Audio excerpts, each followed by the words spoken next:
खुलुमबाय लोगोफोर, गोजोन फुंबिलि बयनिसिमबो।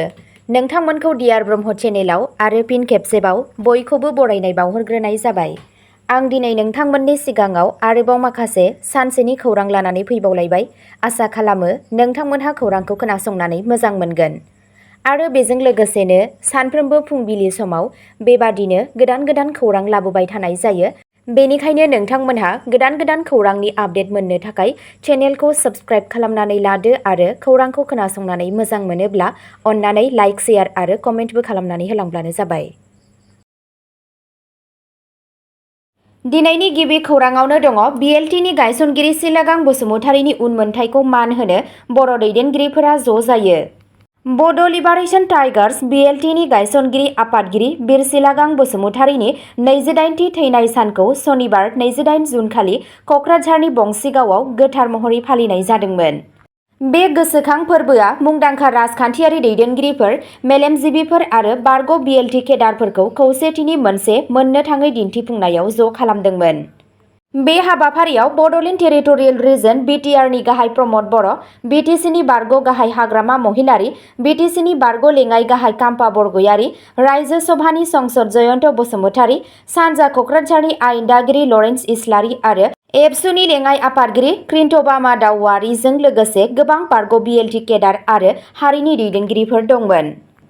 राजखान्थिनिफ्राय बारलांनाय मोनसे मख'जाथाव बुब्लियाव United People's Party Liberal UPPL आरो बड'लेण्ड पिपल्स फ्रन्ट बिपिएफ जेरै हाग्रामा महिलारी, जयन्त बसुमतारी आरो लरेन्स इस्लारिनि दैदेनगिरिफोरा मोनसे जौसाङावनो गसंदोंमोन आरो बड'लेण्ड सोमावसारनायखौ लुग्राफोरनि बिहोमाखौ गनायनो थाखाय ज' जानायनि गोनांथिनि सायाव नोजोर होदोंमोन। गाहाय आलासि महरै गावनि बिबुंथियाव हाग्रामा महिलारीया बिर सिलागां बसुमतारीनो गोथार मान बावनानै बुङो, जों बयबो ज' जानो हायोब्ला जोबोद मोजां जागौमोन। जोंनि थावनिफोर एबा राजखान्थियारि फोथायनायफोरा जेखि जाया मानो, जेब्ला बेखौ साननाय जायो अब्ला जों खौसे जानांगोन। सिलागां बसुमतारीया बिएलटिनि सासे दैदेनगिरिनिख्रुइ बांसिनमोन। बिथाङा एबसुनि दैदेनगिरि महरैबो गोनां बिफाव लादोंमोन। बड'फा उपेन्द्रनाथ ब्रह्म, बिनेश्वर ब्रह्म आरो गारला बाथा बायदि जोंनि मुंख्लंफोरनि बोसोन खान्थि आरो बावसोमनायफोरखौ मान होनाया जोंनि थाखाय गोनांथार। बिथाङा हारिखौ दावगाहोनायनि थांखिजों मोनसे रानलायनाय थांखिनि थाखाय नाजानो थाखाय राजखान्थियारि गावस्रालायनायाव गोख्रों हेफाजाब होनो खावलायदोंमोन। बिटिआरनि गाहाय प्रमद बर'आबो बेबादिनो मोनसे आबेगखौ फोरमायनायजों लोगोसे फोरमायो दि जोंनि राजखान्थियारि फोथायनाया गुबुन गुबुन जानो हागौब्लाबो बर' हारिनि खौसेथिया गोख्रोङै थायो। जोंनि राजखान्थियारि फारागथिफोरा जोंखौ हारिमुवारि आरो जारिमिनारि गोनांथिनि आयदाफोराव खौसे जानायनिफ्राय होबथानो नाङा। बे हाबाफारियाव बिबार बावनाय, हारिमुवारि दिन्थिफुंनाय आरो रुंसारि दैदेनगिरिनि उनमोनथाइनि सायाव गोसो गोरबोजों सावरायनाय जादोंमोन, जाय बड'लेण्ड सोमावसारनायनि गिबि थाखोआव मख'जाथाव बिहोमा होदोंमोन।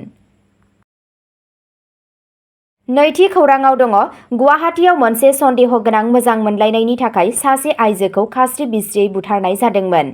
सासे रेपिड' ड्राइभार आरो बिनि मोजां मोनग्राखौ खानाय जादों।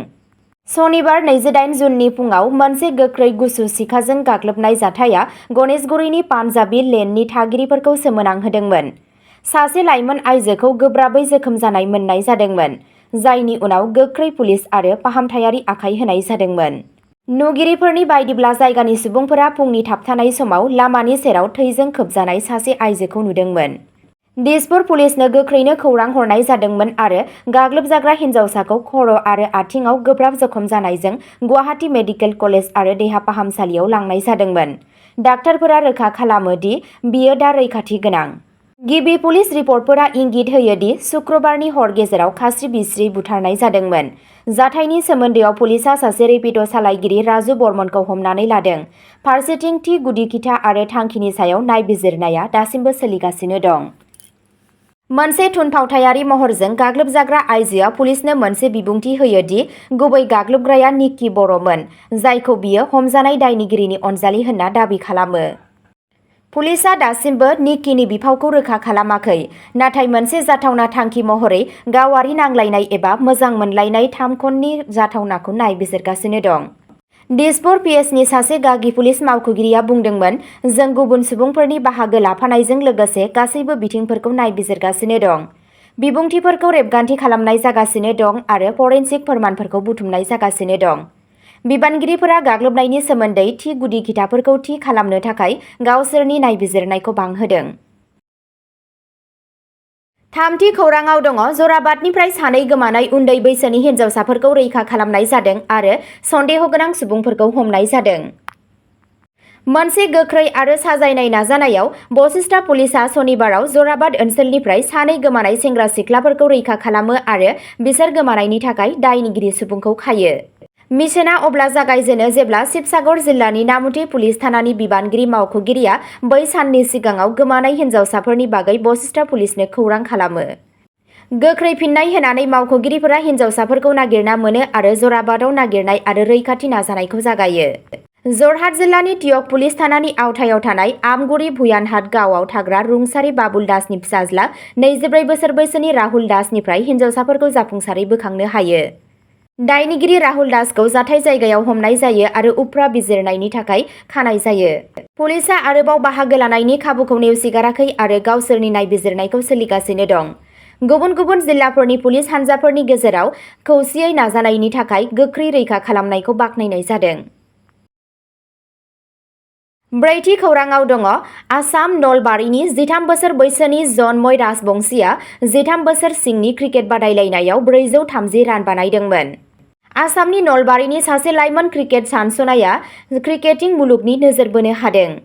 13 बोसोर बैसोनि स्निथि थाखोनि फरायसा जन्मय राजबंशीआ 13 बोसोर सिंनि क्लाब थाखोनि मेचआव 42 सिक्स आरो 34 ब्रै बुनानै खालि 141 बलाव फोथायथावै 430 रान बानायना जारिमिन सोरजिदों। गुवाहाटीनि दीपर बिलनि खाथियाव थानाय देवसतल फोथाराव सेथि बिपुल भराली सिसिडि चेलेन्जार्स आन्डार 13 क्रिकेट टुर्नामेन्टनि समाव रेकर्ड सिफायनाय इनिंसआ जादोंमोन।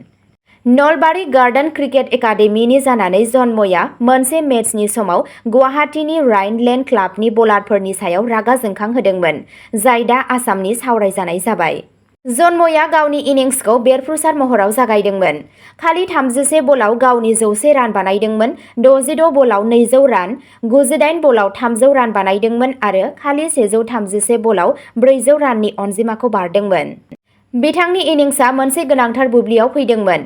बिथांनि हानजाया 134 आव जेंनायाव गोग्लैदोंमोन, नाथाय लाइमोन गेलेगिरिया हारसिङैनो गावनि गोनांथार बेटिं दिन्थिफुंनायजों गोख्रैथिखौ सोलायदोंमोन। बिथांनि मख'जाथाव रोंग'थिनि थाखाय नलबारि गार्डेन क्रिकेट एकाडेमिया 35 अभाराव 567 रान बानायदोंमोन। फिननायाव राइनलेन्ड क्लाबआ नारसिननायाव फेलें जादोंमोन, 9 अभाराव 36 रानावल' अल आउट जादोंमोन। बिथांमोननि सासेबो बेट्समेनआ मोननै अनजिमायाव रान बानायनो हायाखैमोन आरो फैबाय थानाय बेले-बेजेनि समाव 6 गेलेगिरिफोरा रान आउट जादोंमोन। जन्मया नलबारि जिल्लानि आलिया बनगाव गामिनिफ्राय फैयो। बिथाङा सासे जायगायारि फालांगियारि निरन्जन राजबंशी आरो माधबी राजबंशीनि दुइसिन फिसाज्ला। आथिखालाव नलबारिनि बापुजी गुदि फरायसालियाव फरायनाय जन्मया बरपेटानि कच महेश्वर हलई आरो मनज कुमार बेयाननिफ्राय फोरोंथाय लागासिनो दं। बिथांनि मख'जाथाव जाफुंसारनाया गासै नलबारि आरो आसामाव फालिथायफोरखौ जागायजेनहोदों, मानोना रायजोआ सिगांनिफ्रायनो भारतारि हायुंआरि हान्जायाव रियान परागनि सायख'नायखौ फालिगासिनो दं। जन्मयनि साबसिन दिन्थिफुंनाया आसामनि क्रिकेट सुबुं समाजाव गोदान गोग्गानाय आरो थुलुंगा होदों। ससियेल मिडियाया लाइमोन रोंग'थिनि थाखाय बाख्नायनाय आरो बाख्नायनायजों बुंफबनाय। बे इनिंसआ जन्मयनि थाखाय मोनसे गावारि मोनफुंनायल' नङा, नाथाय आसामनि फिसा फिसा नोगोर आरो गामिफोराव थानाय गेदेमा क्रिकेट रोंग'थिखौ गोसोखांहोयो। थार लामा दिन्थिनायजों जन्मय राजबंशीआ थारैनो भारतारि क्रिकेटनि उननि मुंदांखा सुबुंफोरनि गेजेराव सासे महरै नुजाथिनो हागौ।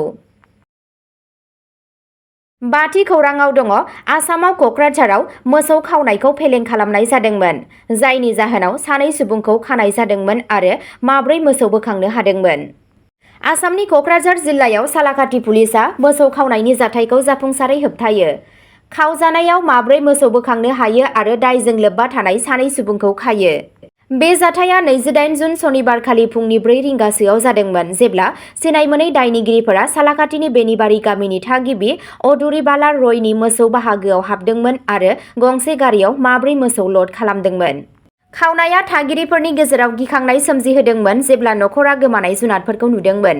बेनि फिननाय महरै जायगानि सुबुंफोरा गोख्रैनो सालाकाथि पुलिसनो खौरां हरो, जाय होसोनाय अपारेसन जागायदोंमोन। खावजानाय मोसौफोरखौ सन्देह गोनां सुबुंफोरजों लोगोसे कारिगावआव हायुंआरि राजा लामानि साखाथियाव बरसं गामिनि खाथियाव होबथादोंमोन। अपारेशननि समाव सानै सन्देह गोनांफोर आजाहार आलीनि फिसाज्ला कायरुल हक आरो जमाल आलीनि फिसाज्ला सुकुर आलीया सानैबो धुबरी जिल्लानि बिलासिपारानि काटाल दिगनि हमजादोंमोन। खावजानाय मोसौफोरखौ जेबो खहा जायाजासे मोननाय जादोंमोन। अपारेशननि समाव बिबानगिरिफोरा गंसे रेबथुमजायै बोलेर' पिकआप भेन, प्लास्टिक आरो रबरनि दिरुं, गोबौ हाथियार आरो दायजों सोमोन्दो थानाय गुबुन बेसादफोरखौबो जब्द खालामदोंमोन। सन्देह गोनां सुबुंफोरा आथिखालाव पुलिसनि जिम्मायाव दं आरो बांसिन फोरमायथिनि थाखाय सोंथि खालामजागासिनो दं। गिबि नायबिजिरनाया गोबां लोगोफोरनि जाथावना बाहागो लाफानायखौ दिन्थियो, जायफोरखौ गुबुन गारियाव खारलांदोंमोन होनना फोथायनाय जायो, जानो हागौ मोनसे गुफुर अल्ट' कार। पुलिस मावख'गिरिफोरा खोथा होदोंमोन दि मोसौ खावनाय हान्जानि आद्रा थानाय सोद्रोमाफोरखौ नागिरनो आरो हमनो नाजागासिनो दं। द'थि खौरांआव दङ, हाग्रामाया इउपिपिनि मिशन एन्ड भिजननि थाखाय रां राननो खावलायदोंमोन। गोरिब आरो नाख्रेबजानाय सुबुंफोरनि थाखाय मोनथायखौ रोखा खालामनांगौ। जेरै जेरै बड'लेण्ड टेरिटरियेल काउन्सिल (बिटिसिनि) बिसायख'थिया खाथियाव फैगासिनो दं, बेरेखा बड'लेण्ड पिपल्स फ्रन्ट (बिपिएफआ) गाहाय थाखोनि सुबुंफोरजों सोमोन्दो लाखिनो थाखाय गावनि नाजानायखौ बांहोदों। गसाइगाव हाब्रुबिल इउएन ब्रह्म फिल्डआव 5 नं आइजो गांखं आरो बड'लेण्ड फरायसा आफाद (बिएसइउनि) बानजायनायाव मैया मावथिफोरनि मोनसे गिदिर मेल जानानै थाङो। सराइबिल बियाब। बे हाबाफारियाव बिपिएफनि दैदेनगिरि हाग्रामा महिलारिया गाहाय बुंथिगिरिमोन। खुंथायाव थानाय इउनाइटेड पिपल्स पार्टी लिबारेल इउपिपिएलखौ गोख्रों रावजों सोंखारिनानै महिलारिया खौरांगिरिफोरनि सिगाङाव बुङो, जुदि अडिट खालामनाय जायो, अब्ला रोखा जागोन दि इउपिपिएलआ बिटिसिनि थाखाय मा मावफुंनो हादों। मिशन एन्ड भिजननि मुङाव राङारि गाज्रि बाहायनायनि सिमाखौ फोरमायनाय जागोन। बे खेबाव जों रोखा मेजरिटिजों देरहानो थांगासिनो। प्रमद बर'आ आथिखालाव दुखुआव दं। बिथाङा बेखौबो दाबि खालामो दि इउपिपिएल दोलोआ थाबैनो रायजो-राजानि मदद खोमागासिनो आरो बिपिएफआ फैगौ बिटिसि सोरखार दानो थांगासिनो दं होन्नानैबो फोथायनाय फोरमायो। बे जथुमाव गसाइगावनि जायगायारि दैदेनगिरि सनाराम मुसाहारिजों लोगोसे गोसो गुदुं बाहागो लानायखौ नुनो मोन्दों। स्निथि खौरांआव दङ, बकाकाट सिआरपिएफ बादायाव ग्रेनेड गाग्लोबनायाव गुबै सन्देह गोनां सुबुंखौ खानाय जादों आरो गुबुन सा 6आ हमजानानै दं। पानबारि सिआरपिएफ बादायाव गाग्लोबनायनि गुदि सन्देह गोनां अंकुर दासखौ खानाय जादों। बे खाजानाया नायबिजिरनायाव मोनसे गोनांथार दावगानायखौ दिन्थियो। आथिखालाव सा 6 सुबुंफोरा सन्देह गोनां बाहागो लानायनि थाखाय जिम्मायाव दं। मोनसे मख'जाथाव जाथायाव बकाकाट पुलिसआ जिल्लानि बिबानगिरिफोरनि हेफाजाबाव बावैसो सिगां बकाकाटनि पानबारियाव सिआरपिएफ बादायाव ग्रेनेड गाग्लोबनायनि गुबै सन्देह गोनां अंकुर दासखौ हमनो हायो। बे खाजानाया देरगावआव हर गेजेराव मोनसे अपारेशननि समाव जादोंमोन, जाय सोलिबाय थानाय नायबिजिरनायाव मोनसे गोनांथार दावगानायखौ दिन्थियो। 24 जुनआव जानाय ग्रेनेड बेरफ्रुनाया आसाम पुलिसनि 3 सोद्रोमाफोरखौ जोखोम खालामदोंमोन आरो ओनसोलाव गुवारै एलार्म होदोंमोन। जोखोम जानाय सुबुंफोर सिद्धार्थ बरबरा, सुशील भुमिज आरो मिन्टु हाजरिकाखौ गोब्राब जखम जानायनि थाखाय थाबैनो बकाकाट सिभिल देहा फाहामसालियाव लांनाय जादोंमोन। गिबियाव गलाघाट जिल्ला पुलिसनि संगालिफोरा सन्देह खालामदोंमोन दि ओनसोलारि मैहुर खालामग्रा आरो ड्राग्स फालांगिरिफोरा लोब्बा दंमोन। थेवब्लाबो नायबिजिरनाया दिगखौ सोलायदोंमोन जेब्ला आसामनि गिबि मन्थ्रि हिमन्त बिश्व शर्माया होबथाजानाय उदखारि आफाद आलफा उदांजों मोनसे जाथावना सोमोन्दोनि सुबुरुन होदोंमोन। आसाम पुलिसनि डाइरेक्टर जेनेरेल डिजिपिआ मोनसे खौरां बिजोंनि ब्रिफिंनि समाव रोखा खालामो दि थासारिखौ खाथिनिफ्राय नोजोर होनाय जादों। बबेखानि बिथाङा रोखा खालामाखैमोन दि ग्रेनेडखौ दायनिगिरि जरा अंकुर दास आरो रुपज्यति दासआ गंसे गारिजों बेरफ्रुहोदोंमोन ना नङा, जाय सानैबो बकाकाटनि। आथिखालाव गाग्लोबनायनि सोमोन्दोआव थानाय सा 6 सुबुंफोरखौ खानाय जादों।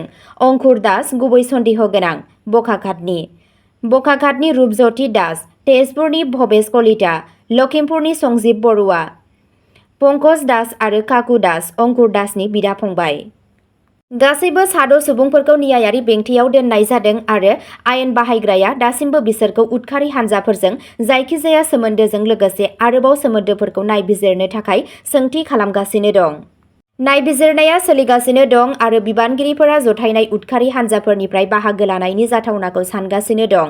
जाथायनि उनाव बकाकाट आरो बेनि खाथि-खाला रैखाथिनि राहाफोरखौ बांहोनाय जादों।